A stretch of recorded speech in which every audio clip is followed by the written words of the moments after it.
Hi everyone, my name is Aditi and today I'm back yet again to discuss IELTS with you. Today we're going to discuss 5 common mistakes that you should avoid making in your IELTS reading section. The first mistake, not reading instructions carefully. You may avoid reading instructions either because you think it's unimportant or in order to save time.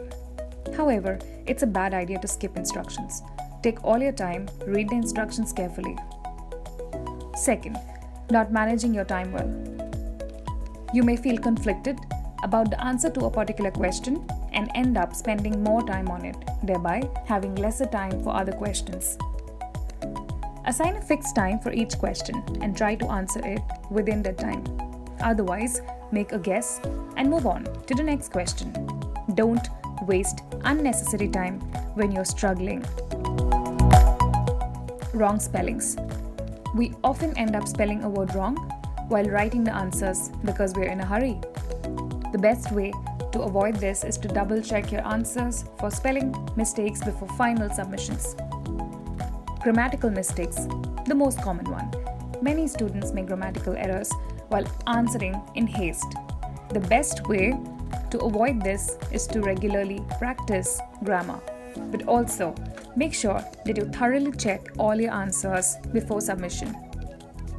And next, giving 2 answers. You might think that it's a good idea to have 2 probable answers to a question to get a higher score. It is best, however, that you choose only one even when you're confused. Try to answer the one that you hope gets you closer.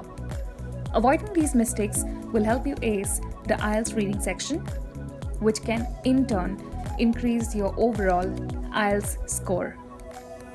If you need more help with IELTS, reach out to us at 1800-572-000, or you can also visit us at our website www.leverageedu.com. Our team of experts and coaches help students prepare for competitive exams and help secure admits across Dream School. So come join us. Are you ready to take the leap to reaching your dream school?